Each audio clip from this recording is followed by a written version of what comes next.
नमस्कार दोस्तों, स्वागत है आप सभी का एक बार फिर से हमारे YouTube चैनल पे। दोस्तों, आज की वीडियो में बात करेंगे कि तुलसी के पास दिया जलाने से क्या फल मिलता है। तो आइए जानते हैं इसके बारे में। एक बार माता लक्ष्मी भगवान विष्णु से पूछती हैं, हे स्वामी, तुलसी के पास दीपक जलाने का क्या महत्व है और रोज़ शाम को तुलसी के पास दीपक क्यों जलाया जाता है? इससे मनुष्य को कौन सा फल प्राप्त होता है? तुलसी के पास दीपक जलाने की विधि क्या है तथा दीपक जलाते समय कौन से मंत्र का उच्चारण करना चाहिए?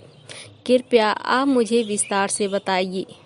तब भगवान विष्णु कहते हैं, हे देवी, आज आपने समस्त मानव जाति के कल्याण के लिए बहुत ही महत्वपूर्ण प्रश्न किया है। परंतु इस प्रश्न का उत्तर देने से पूर्व मैं आपको एक प्राचीन कथा सुनाता हूँ, जिससे आपको सभी प्रश्नों के उत्तर मिल जाएंगे। इसीलिए आप इस कथा को ध्यानपूर्वक सुनिए। इस कथा को ध्यान से पूरा सुनने मात्र से ही मनुष्य को 100 वर्षों तक तुलसी के पास दीपक जलाने का पुण्य प्राप्त होता है। तो दोस्तों, अब हम माता तुलसी का वह कथा आपको इस वीडियो के जरिए सुनाएंगे।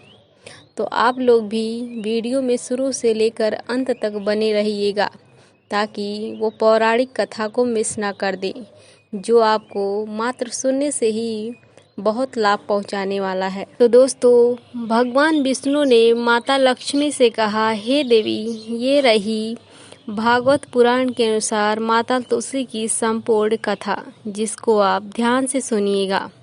और दोस्तों, आप लोग भी ध्यान से सुनिएगा। तुलसी से जुड़ी एक कथा बहुत प्रचलित है। श्रीमद् देवी भागवत पुराण में इनकी अवतरण की दिव्य लीला कथा भी बनाई गई है। एक बार शिव ने अपने तेज को समुद्र में फेंक दिया था। उससे एक महातेजस्वी बालक ने जन्म लिया। यह बालक आगे चलकर जलांधर के नाम से पराक्रमी दैत्य राजा बना। इसकी राजधानी का नाम जलांधर नगरी था। दैत्य राजा कालनेमी की कन्या वृंदा का विवाह जलांधर से हुआ। जलांधर महाराक्षस था। अपनी सत्ता के मद में चूर उसने माता लक्ष्मी को पाने की कामना से युद्ध किया, परंतु समुद्र से ही उत्पन्न होने के कारण माता लक्ष्मी ने उसे अपने भाई के रूप में स्वीकार किया। वहां से पराजित होकर वह देवी पार्वती को पाने की लालसा से कैलाश पर्वत पर गया। भगवान देवादिदेव शिव का ही रूप धारण कर माता पार्वती के समीप गया, परंतु मां ने अपने योग बल से उसे तुरंत पहचान लिया तथा वहां से अंतर ध्यान हो गईं। देवी पार्वती ने क्रुद्ध होकर सारा वृत्तांत भगवान विष्णु को सुनाया।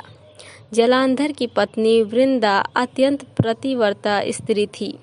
उसी के प्रतिव्रता धर्म की शक्ति से जलांधर न तो मारा जाता था और न ही पराजित होता था।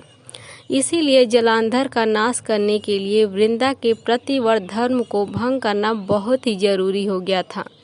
इसी कारण भगवान विष्णु ऋषि का वेश धारण कर वन में जा पहुँचे, जहाँ वृंदा अकेली भ्रमण कर रही थी। भगवान के साथ 2 मायावी राक्षस भी थे। उन्हें देखकर वृंदा भयभीत हो गई। ऋषि ने वृंदा के सामने पल में दोनों को भस्म कर दिया। उनकी शक्ति देख वृंदा ने कैलाश पर्वत पर महादेव के साथ युद्ध कर रहे अपने पति जलांधर के बारे में पूछा। ऋषि ने अपने माया जाल से 2 वानर प्रकट किए। एक वानर के हाथ में जलांधर का सिर था तथा दूसरे के हाथ में धड़। अपने पति की यह दशा देखकर वृंदा मूर्छित होकर गिर पड़ी। होश में आने पर उन्होंने ऋषि रूपी भगवान से विनती की कि वह उसके पति को जीवित कर दें।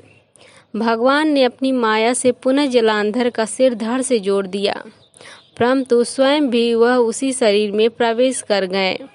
वृंदा को इस छल का जरा भी आभास नहीं हुआ। जलांधर बने भगवान के साथ वृंदा प्रतिव्रता का व्यवहार करने लगी, जिससे उसका सतीत्व भंग हो गया। ऐसा होते ही वृंदा का पति जलांधर युद्ध में हार गया। इस सारी लीला का जब वृंदा को पता चला तो उसने क्रुद्ध होकर भगवान विष्णु को शिला होने का शाप दे दिया। तथा स्वयं सती हो गई। जहाँ वृंदा भस्म हुई वहाँ तुलसी का पौधा उगा। भगवान विष्णु ने वृंदा से कहा, हे वृंदा, तुम अपने सतीत्व के कारण मुझे लक्ष्मी से भी अधिक प्रिय हो गई हो।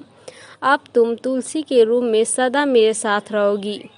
जो मनुष्य भी मेरे शालिग्राम रूप के साथ तुलसी का विवाह करेगा उसे इस लोक और परलोक में विपुल यश प्राप्त होगा। और जो मेरे तुलसी के पौधे के पास शाम को दीपक जलाएगा उनके ऊपर मैं स्वयं प्रसन्न रहूँगा। जिस घर में तुलसी होती है वहाँ यम के दूत भी असमय नहीं जा सकते। गंगा व नर्मदा के जल में स्नान तथा तुलसी का पूजन बराबर माना जाता है, चाहे मनुष्य कितना भी पापी क्यों न हो। मृत्यु के समय जिसके प्राण मंजरी रहित तुलसी और गंगा जल मुख में रखकर निगल जाते हैं वह पापों से मुक्त होकर वैकुंठ धाम को प्राप्त होते हैं। जो मनुष्य तुलसी व आंवलों की छाया में अपने पितरों का श्राद्ध करते हैं उनके पितर मोक्ष को प्राप्त होते हैं। उसी दैत्य जलांधर की यह भूमि जलंधर नाम से विख्यात है। सती वृंदा का मंदिर मोहल्ला कोट किशनचंद में स्थित है। कहते हैं इस स्थान पर एक प्राचीन गुफा भी है जो सीधी हरिद्वार तक जाती है। सच्चे मन से 40 दिन तक सती वृंदा देवी के मंदिर में पूजा करने से श्रद्धालुओं की सभी मनोकामनाएं पूर्ण होती हैं। अब बात करेंगे कि तुलसी के पास रोज दीपक जलाने से आपको कौन से फायदे मिलेंगे। भगवान विष्णु ने लास्ट में इसका विस्तार किया। भगवान विष्णु ने कहा कि तुलसी के पास दीपक जलाने से फायदे तो बहुत ही मिलेंगे और माता लक्ष्मी का आगमन भी होगा, साथ ही साथ वो खुद प्रसन्न रहेंगे। अब दीपक जलाने के नियम क्या हैं उन्होंने ये भी बताया। तुलसी पर घी का दीपक जलाने से उसमें थोड़ा सा अक्षत डाल लें, इसके बाद दिया जलाएं। इस उपाय से दरिद्रता दूर भागती है और माँ लक्ष्मी का आगमन होता है। नियमित रूप से तुलसी को जल देना और उसके पास दिया जलाने से जीवन में चल रही परेशानियों से छुटकारा मिलता है। भगवान विष्णु ने यह भी बताया कि माता तुलसी को दीपक जलाते समय कौन से मंत्रों का जाप करना चाहिए।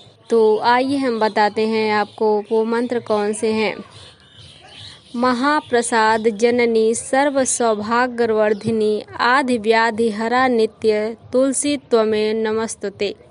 माना जाता है कि तुलसी में जल देते वक्त इस मंत्र का जाप करने से और शाम को दीपक जलाते वक्त इस मंत्र का जाप करने से माँ लक्ष्मी शीघ्र प्रसन्न होकर मनोकामनाएं सारी पूर्ण करती है और भगवान विष्णु तो आपके ऊपर सदा प्रसन्न रहेंगे। तो दोस्तों ये थी आज की वीडियो जिसको मात्र इस कथा को सुनने से ही आपको जीवन में बहुत सारे लाभ मिलेंगे। आप लोग एक बार इसे ज़रूर सुनिएगा क्योंकि मनुष्य को 100 वर्षों तक तुलसी के पास दीपक जलाने का पुण्य प्राप्त होगा।